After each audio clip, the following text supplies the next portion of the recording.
નો જવાબ અહીં બેઠેલા જો તમારી વૃત્તિઓને ભગવાનમાં જોડી દો તો આપણે અહીં બેઠેલા સૌ સુખી જ છીએ વૈલા. અહીંયા આપણને દુઃખનો સંકલ્પ નહીં થાય. સુખના મહાસાગરમાં જોડાવાને માટે, સુખના મહાસાગરમાં બિરાજમાન થવાને માટે ભગવાને આપણને પોતાની સાનિધ્યમાં લીધા છે. સાંભળજો, હવે બહુ સાવધાન થઈને સાંભળજો. સુખ અને દુઃખ, ધીરજ ન ગુમાવશો. દુનિયાના બે શબ્દો છે, સુખ અને દુઃખ, હરખ અને શોક, જન્મ અને મૃત્યુ. આ બધા શબ્દો આપણા જીવનમાં ક્ષણે ક્ષણે જોવા મળે છે. એનું કારણ આપણે જ છીએ. બહુ સત્સંગમાં બેઠા પછી શું કરવાનું છે સાંભળજો. ભગવાનની ભક્તિ કરીએ છીએ ને, ભક્તિમાં ક્યારેક ડગમગાટ થઈ જાય છે. ભક્તિમાં ક્યારેક આપણે ઊંચા નીચા થઈ જઈએ છીએ. ધીરજ રાખજો. ભગવાનની શરણાગતિ જેણે સ્વીકારી છે, જે શરણાગતિ જેને ભગવાનની સંપૂર્ણ સ્વીકારી, જે ભગવાનનો સંપૂર્ણ થયો, ચિંતા છોડી દો, ભગવાન ઉપર વિશ્વાસ કેળવો. હું ધણીનો છું, ધણી મારા છે.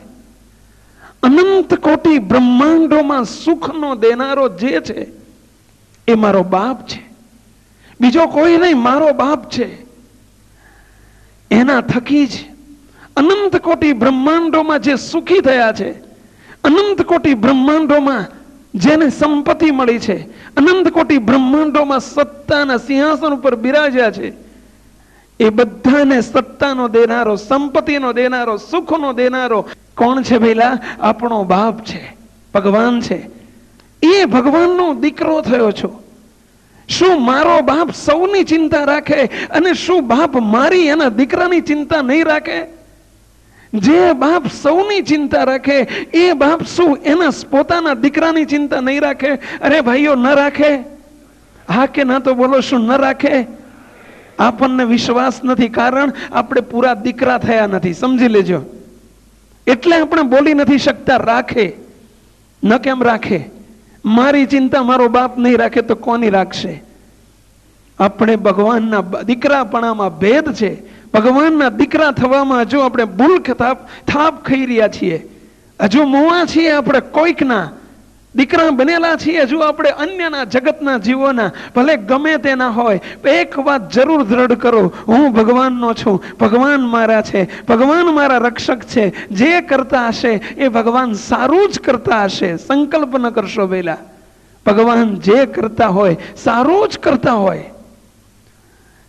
એક તપસ્વી ભગવાનનું તપ કરે, મંદિરની આગળ એક વૃક્ષ નીચે બેસીને એક પગે ઉભો રહીને તપ કરે.